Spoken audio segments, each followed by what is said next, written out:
Assalamualaikum warahmatullahi wabarakatuh. Perkenalkan, nama saya Rizky Maulidi. Kali ini saya akan menjelaskan final project UAS mata kuliah data mining. Ini ada profil singkat dari saya, bisa teman-teman baca ya. Selanjutnya itu ada programming language dan software yang saya gunakan. Di sini untuk bahasa pemrogramannya saya menggunakan Python, dan untuk software atau aplikasinya ini saya menggunakan Visual Studio Code. Nah, ini ada table of content-nya akan menjadi topik pembahasan kita kali ini. Ada analisis data eksploratif, pre-processing, vektorisasi, dan modeling. Nah, selanjutnya ini kita diberikan sebuah dataset dengan menggunakan dua buah kategori untuk mempresentasikan permasalahan binary class classification. Kita diminta untuk mendapatkan word frequency unigram dengan nilai tertinggi. Top 10 ya, 10 nilai tertinggi.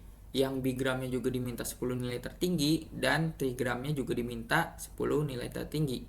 Kemudian kita diminta untuk menampilkan dan menganalisis data menggunakan word cloud berdasarkan yang unigram, bigram, dan trigram pada masing-masing kategorinya. Nah, sebelumnya ini saya pengen kasih tahu VS Code saya. Ini apa-apa saja file yang saya gunakan berdasarkan folder UAS Data Mining. Di sini ada dataset, logging, matrix, kemudian model, NLP model, tokenizer, .env, apps.py, kemudian cross validation, custom logging, logging config, main.py, requirement, security. Ini untuk soal nomor satunya. Di sini saya import modulnya dulu. Modul yang saya gunakan ada Pandas, JSON, NumPy, dan Seaborn. Nah, kemudian kita lakukan pembersihan data. Nah, pembersihan data ini kita lakukan berdasarkan NLP models language. Ini pad yang ada di laptop saya ya. Jadi ini nanti kita sesuaikan dengan laptop ataupun file yang kita simpan gitu. Selanjutnya ada preparing and processing data text. Nah, ini kita harus menyiapkan sebuah fungsi yang bisa kita panggil nantinya untuk mengeluarkan output yang akan kita gunakan atau kita butuhkan. Di sini ada proses untuk data negatifnya, kemudian di sini juga ada proses untuk data positifnya. Nah, ini outputnya, berarti ini kita udah selesai melakukan pembersihan dan handling negatif dan positif datanya. Nah, selanjutnya ini membuat fungsi untuk mencari frekuensi word cloud dan fungsi tampilannya. Nah, ini di sini kita buat fungsinya untuk dapat frekuensi word cloud-nya. Kemudian code yang ini untuk mengeluarkan outputnya. Nah, kemudian selanjutnya di sini kita ada labeling and size. Labeling and size ini fungsinya untuk mengkategorikan suatu kalimat itu masuk ke kategori positif atau negatif. Dari kalimat ini juga sebenarnya kita sudah bisa memprediksi atau mengasumsikan apa saja topik yang sedang atau banyak diperbincangkan dalam dataset yang kita gunakan ini. Nah, selanjutnya di sini kita mendapatkan word frequency unigram dengan letter tingginya itu ada 10 ya. Kita masukin dulu ini path-nya. Di sini untuk path data negatifnya saya simpan di sini, data positifnya itu saya simpan di sini. Kemudian di sini kita mencari unigram dengan data negatifnya. Ini ada 10 kata teratas yang paling banyak diperbincangkan. Kemudian di sini juga untuk data positifnya. Nah, dari sini kita sudah tahu nih kata-kata yang paling banyak diomongin tuh apa-apa aja. Cuman dari kata-kata ini masih terlalu sulit gitu untuk kita menentukan topik yang lagi diomongin tuh apa aja gitu. Selanjutnya di bigram ini untuk data positifnya, ini untuk data negatifnya. Kita bisa tahu apa-apa aja yang paling banyak diomongin. Nah, dari sini tuh udah mulai jelas teman-teman, apa aja topik yang lagi diomongin berdasarkan dua kata ini nih dari bigram ini. Tapi ini juga masih belum menggambarkan karena kita belum lihat word cloud-nya nih. Nah, selanjutnya ini ada trigramnya juga. Trigram ini kita bisa lihat ini lebih jelas lagi. Ada Viking, ada anjing, ada Persib, kemudian ada orang-orang yang itu paling banyak diomongin ya. Ini untuk yang negatif, ini untuk yang positif. Nah, selanjutnya ini kita akan menampilkan menggunakan word cloud dari unigram, bigram, dan trigram tadi pada masing-masing kategorinya. Nah, ini ada unigram, ada bigram, ada trigram. Nah, ini juga kategorinya kan kita tadi ada dua teman-teman, ada negatif, ada positif. Jadi kita buat seperti ini. Nah, di sini kita bisa lihat nih word cloud-nya untuk negatif unigram ini. Nah, dari word cloud ini kita bisa asumsikan atau kita bisa prediksi nih kira-kira topik yang lagi banyak diperbincangkan itu adalah perseteruan antara penggemar atau supporter bola. Dari kata-kata Viking ini kan, Viking dan Bandung, Persib, bonek. Cuman ini masih kecil kan, yang paling banyak yang diomongin itu kan Viking ini kan. Kita masih nggak tahu nih. Kita lihat lagi di selanjutnya, ini ada positifnya. Yang positifnya juga ini kata-katanya tuh yang banyak diomongin itu yang, nya, dan, kemudian Allah, tidak, orang. Nah, dari hasil word cloud di atas ini, kita bisa asumsikan atau kita bisa perkirakan bahwa topik yang sedang diperbincangkan itu adalah keyakinan ataupun agama. Tapi karena banyaknya kata hubung yang tidak informatif gitu, maka kita belum jelas nih topik apa kira-kira yang benar-benar lagi diomongin dari dataset yang kita gunakan ini. Karena kata yang kan itu merupakan kata hubung dan juga kata hubung. Kemudian juga untuk juga kata hubung itu masih bingung kita. Nah, kita lanjut ke yang bigram untuk kategori negatifnya. Nah, dari data di atas ini bisa lebih jelas lagi nih untuk memvalidasi asumsi kita bahwa topik yang lagi diomongin itu perseteruan penggemar ataupun supporter bola. Bisa dilihat dari kata apa? Dari kata sini. Viking, bonek nih, dia sudah berdampingan. Kemudian juga ada Persib, kemudian di sini juga ada Bandung dan lain sebagainya. Nah, ini kita bisa lihat udah mulai jelas lagi nih di sini. Nah, untuk yang positif bigramnya ini juga udah mulai jelas lagi gitu apa aja sih topik yang lagi diomongin. Di sini topik yang lagi diomongin itu keyakinan ataupun keagamaan. Kita bisa lihat di sini ada kata Allah, ada kata firman, ada kata sallallahu, ada kata iman gitu. Dan muslimin juga bisa kita lihat. Selanjutnya itu yang trigramnya untuk kategori yang negatif. Nah, ini lebih jelas lagi di sini. Kalau asumsi kita bahwa topik yang paling banyak diperbincangkan itu merupakan perseteruan antara penggemar ataupun supporter, khususnya itu perseteruan antara Persib Bandung ataupun Viking dan bonek. Nah, ini kita bisa lihat nih, Persib Bandung, Viking, kemudian ada maksiat, ada bunuh, ada anjing dan lain sebagainya. Nah, ini kita bisa lebih jelas lagi gitu kira-kira topik yang lagi diomongin itu paling banyak tuh apaan. Nah, ini untuk yang positifnya. Nah, di positif ini juga lebih jelas lagi kalau misalnya topik yang sedang diperbincangkan ini paling banyak itu mengenai tentang keyakinan ataupun keagamaan. Kita bisa lihat dari kata-kata ini, kata-kata di atas ini kayak subhanallah, kemudian Rasul, kemudian firman, kemudian sunnah. Ini tuh bisa mempresentasikan kekaguman akan kebesaran Allah Subhanahu wa taala. Nah, selanjutnya ini kita masuk ke pre-processing. Di pre-processing ini saya mulai dari file main.py. Ini filenya sudah kita dapat sebelumnya. Nah, file echo-nya itu seperti ini. Ini path-nya tinggal diganti aja sama yang sesuai sama path kita. Nah, selanjutnya tahapan-tahapannya itu untuk melakukan pre-processing itu pertama kita harus melakukan load slang words dengan membaca daftar kata atau slang dari file dan menyimpannya dalam bentuk kamus slangs. Kemudian kita harus melakukan load stop words, lemanizer, dan tokenizer dengan menggunakan fungsi load stop words untuk mendapatkan stop words, lemanizer, dan tokenizer. Kemudian kita harus melakukan pengolahan teks. Dibersihin dulu teksnya, hapus kata-kata yang unviable, kemudian membersihkan teks lebih lanjut menggunakan lemanizer dan tokenizer. Kemudian sini ada handling negation-nya.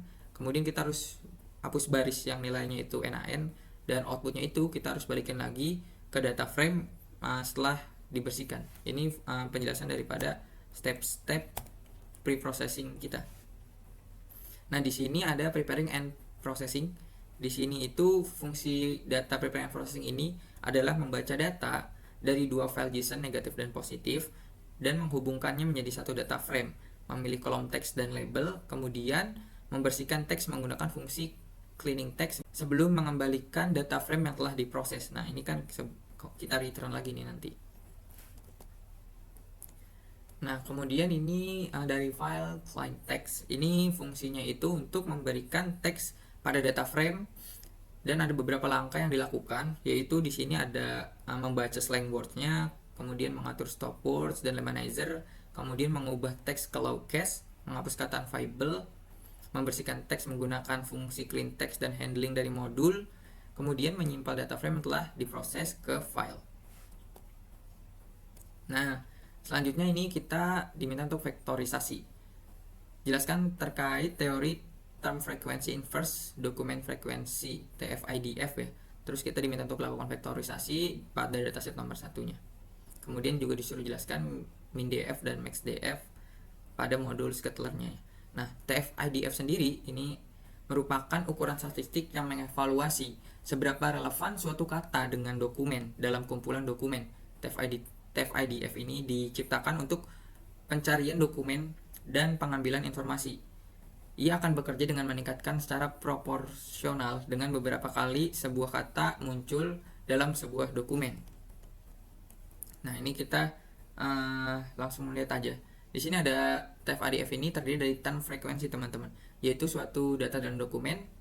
Ada beberapa cara untuk menghitung frekuensi ini. Yang paling sederhana adalah perhitungan awal kemunculan sebuah kata dalam dokumen, kemudian caranya untuk menyesuaikan frekuensinya berdasarkan panjang dokumen atau berdasarkan frekuensi mentah dari data yang sering muncul dalam dokumen. Kemudian ada IDF atau inverse document frequency, yang berarti seberapa umum atau jarang suatu kata itu dalam suatu dokumen. Semakin dekat dengan 0, maka semakin umum suatu katanya. Matriks ini juga dapat dihitung dengan mengambil jumlah total dokumennya dan membaginya dengan jumlah dokumen yang mengandung satu kata dan menghitung logaritma. Nah, jadi jika kata tersebut sangat umum dan muncul, itu angka ini akan mendekati 0. Kalau misalnya angkanya itu jarang muncul, maka akan mendekati angka 1. Nah, ini ada rumusnya. Ini tuh TF-IDF. Ini tuh untuk TF-nya ini rumusnya ini.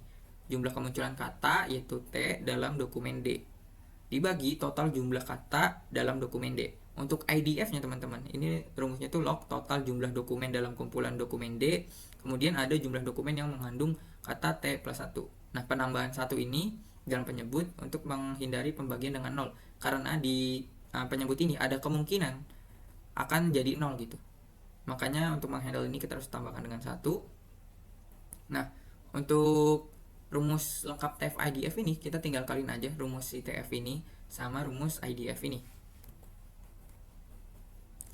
Selanjutnya ini kita akan menjelaskan tentang max-df dan min-df.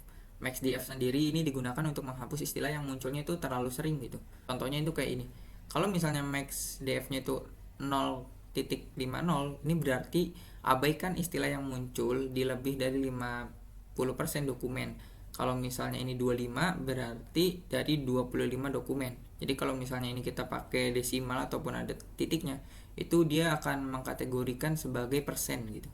Standarnya itu A1, yang berarti mengabaikan istilah yang muncul lebih dari 100%. Karena semakin sering dia muncul, kemungkinan besar kata itu tidak merepresentasikan topik yang lagi banyak diomongin gitu. Contohnya kayak kata yang gitu. Nah, untuk min-df sendiri ini tuh digunakan untuk menghilangkan istilah yang terlalu jarang muncul. Contohnya kalau misalnya ini 0,001, berarti kita abaikan istilah yang munculnya itu kurang dari 1% dokumen yang kita gunakan gitu. Kalau misalnya 5, ya kita abaikan istilah yang muncul kurang dari 5 dokumen yang kita gunakan. Standarnya itu 1 gitu untuk min-df ini. Yang berarti kita harus mengabaikan angka yang muncul kurang dari 1 dokumen. Dalam contoh code di atas ini, kita bisa lihat bahwa kata-kata yang muncul dari 90% dokumen itu akan diabaikan karena kemungkinan kata-kata yang muncul 90% dari dokumen ini kata-kata yang tidak memiliki informasi gitu. Dan min df-nya itu 2, berarti kata-kata yang muncul kurang dari 2 dokumen juga kita abaikan. Nah, selanjutnya kita akan menjelaskan tentang metode support vector mesin pada masalah binary classification. Nah, untuk support vector mesin itu merupakan suatu model mesin learning multifungsi yang dapat digunakan untuk menyelesaikan permasalahan klasifikasi, regresi, dan pendeteksian outlier.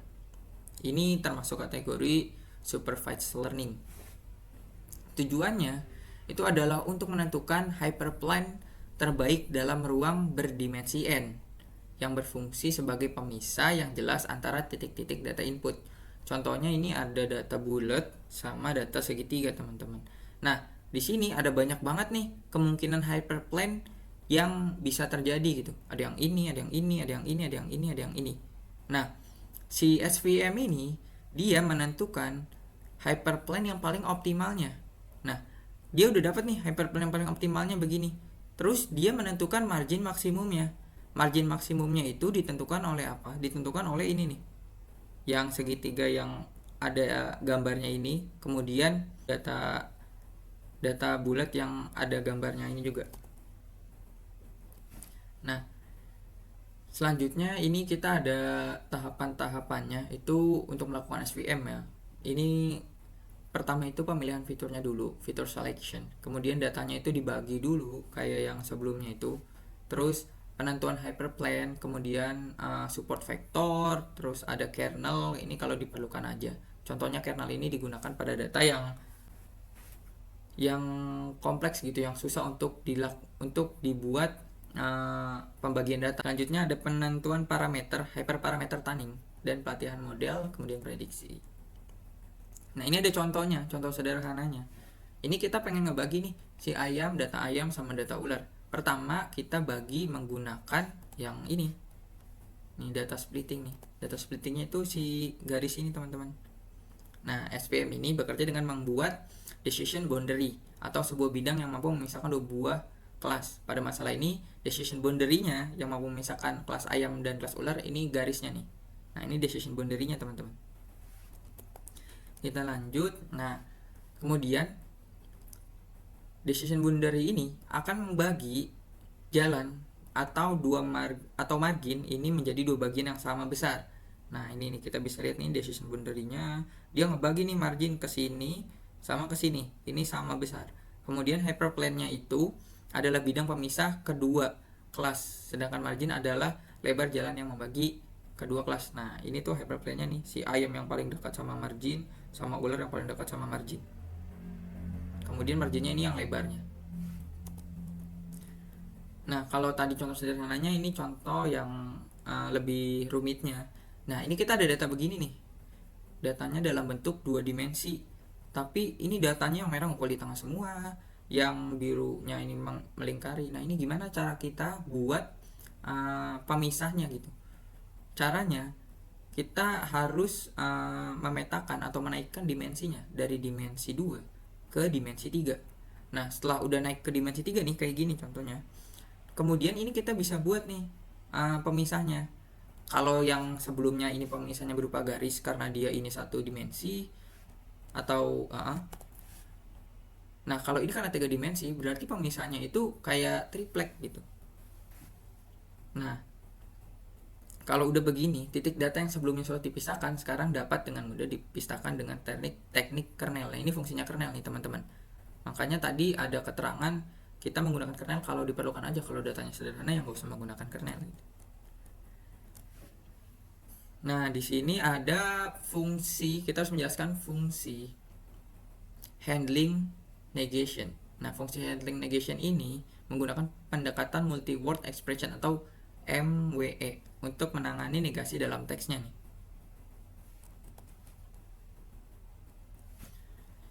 Nah, Metode feature engineering yang digunakan ini bisa mendeteksi negasinya dengan menggunakan regular expression untuk mencari pasangan kata yang menunjukkan negasi seperti tidak, kurang, bukan, jangan, tapi, dan sejenisnya. Ini juga kita bisa lihat nih di sini code-nya. Nah, untuk penggantian kata negatifnya itu, misalnya pasangan kata negasi ditemukan dalam teks, fungsi ini itu mengganti pasangan kata tersebut dengan bentuk baru. Pembersihan redundansi. Nah, ini untuk menggunakan set menghindari duplikasi dalam pasangan kata negasi yang ditemukan. Dan outputnya itu mengembalikan teks untuk menangani negasinya. Dengan cara multi-word expression ini, kita bisa gunakan representasi baru dari kata-kata yang berada dalam konteks negasi, memperkaya informasi yang dapat digunakan model, kemudian dapat juga untuk meningkatkan kemampuan model memahami nuansa atau perubahan makna dari kata kognitif gitu.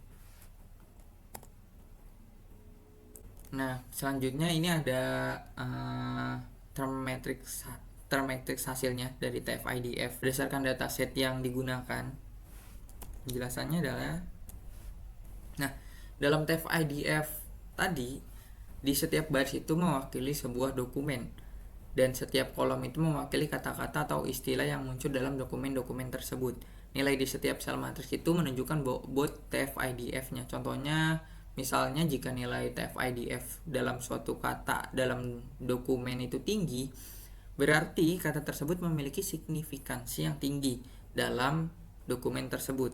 Kemudian jika TF-IDF-nya suatu kata dalam seluruh kumpulan dokumen itu tinggi, itu berarti kata tersebut signifikan yang rendah karena muncul secara umum dari banyak dokumen gitu. Kalau misalnya kata itu banyak diomongin dari keseluruhan dokumen, berarti kan kata itu bukan kata yang penting gitu. Nah, ini selanjutnya menjelaskan kemampuan model dari hasil cross validation. Kemudian kita diminta untuk membuat box plot buat memperlihatkan konsistensi modelnya. Nah, di sini kita import dulu yang kita gunakan apa aja. Kemudian ini matriksnya dari grid search kita masukin, ini loh patch kita.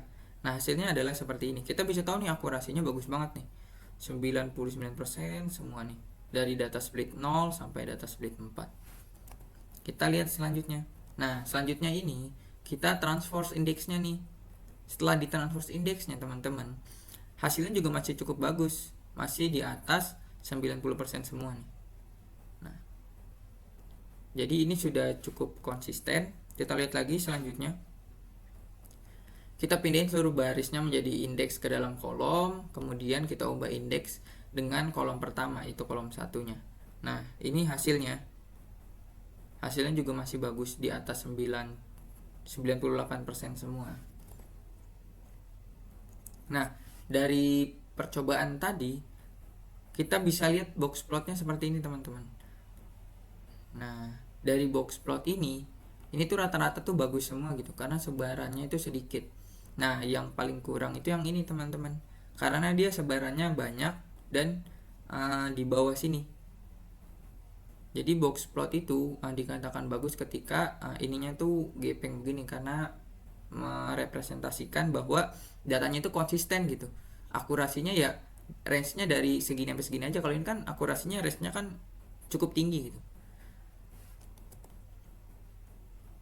Nah, ini kita diminta untuk menjelaskan metrik evaluasi yang digunakan beserta interpretasinya dari performa modelnya.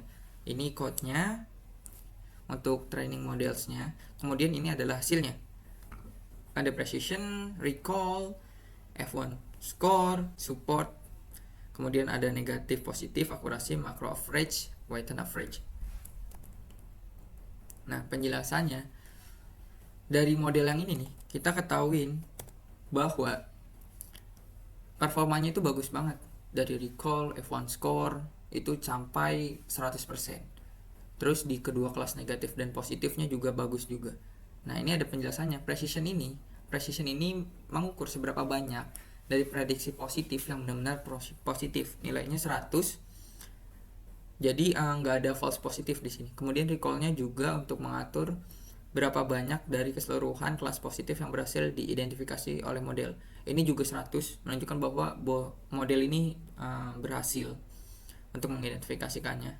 Kemudian untuk F1 score-nya ini juga bagus juga. Fungsinya adalah harmonic mean dari precision dan recall. Akurasinya juga bagus, 100%. Macro average-nya, weighted average-nya juga ini cukup bagus. Macro average itu merupakan rata-rata dari metrik untuk setiap kelas tanpa memperlihatkan proporsi kelasnya. Sedangkan weighted average ini untuk memberikan bobot berdasarkan jumlah dukungan support untuk setiap kelas. Jadi secara keseluruhan model ini hasilnya itu sangat bagus, kinerjanya sangat bagus. Dia bisa mengklasifikasi data uji antara kelas negatif dan positif. Tapi yang kita perlu perhatiin di sini adalah model yang memiliki nilai yang tinggi ini juga dapat ada kemungkinan overfitting gitu. Karena model ini jika model ini diuji dengan data yang berbeda. Nah, ini ada implementationnya menggunakan API. Ini akan menjadi seperti ini, membuat model SVM, kemudian usernya ini mengakses ke API, terus digunain pre-processing, pengembalian hasilnya ke API, kemudian interaksi, terus balik lagi ke sini. Nah, ini kita akan lakukan analisis kekurangan dan kelebihan dari model yang sudah terbentuk tadi, teman-teman. Nah, berdasarkan hasil model tadi kan bagus banget tuh. Recall dan F1 score-nya itu 100% untuk kedua kelas, negatif dan positif. Akurasinya juga 100%. Maka di sini kita bisa lihat kekurangannya gitu. Walaupun semuanya 100%, bukan berarti nggak ada kekurangannya. Kekurangannya itu akan ada kemungkinan overfitting, kebanyakan data latih, dan mungkin tidak dapat mengeneralisasi dengan baik jika ada data baru. Jadi karena misalnya si model ini udah pede banget gitu sama data trainingnya gitu, pas dikasih data baru ada kemungkinan si data ini ngeblank gitu, dia jadi overfitting gitu karena kebanyakan dites di data train gitu. Kemudian nggak sensitif terhadap variabilitas. Nah, jika model terlalu fokus pada data latih tertentu, ini juga mungkin tidak sensitif terhadap variasi atau perubahan data yang sebenarnya dapat terjadi di dunia nyata. Selanjutnya ini ada kelebihannya. Pastinya kelebihannya performanya tinggi. Jadi model ini dapat mengidentifikasi suatu kata menjadi kategori negatif ataupun positif. Dan tidak ada kesalahan pada data uji tentunya karena recall ini 100%. Jadi pada data ujinya itu nggak ada kesalahan. Kemudian modelnya itu mudah diinterpretasi dan mudah dipahami oleh banyak orang. Nah, selanjutnya itu cocok untuk tugas yang spesifik. Jadi kalau kita menggunakan model ini untuk kasus-kasus yang kiranya nggak melenceng jauh dari modelnya ini, pembahasan di modelnya ini, maka cocok banget karena akurasinya itu 100%. Tapi minusnya tadi, teman-teman, kita harus periksa model ini tuh bisa mengeneralisasi nggak dengan baik untuk evaluasi modelnya gitu. Nah, ini contohnya ini kayak gini nih. Kita masuk dulu deh ke sini.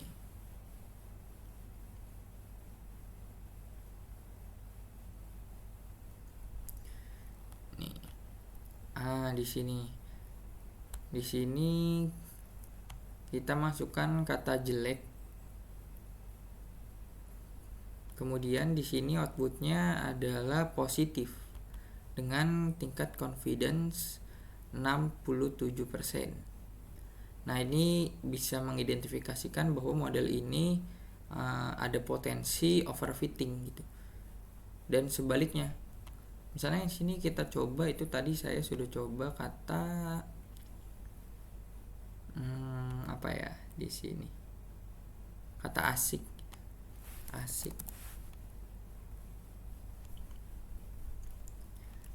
Nah, kata asik di sini dia dikategorikan sebagai negatif dengan tingkat confidence-nya ini 86%. Jadi model ini terindikasi ada overfitting di model ini.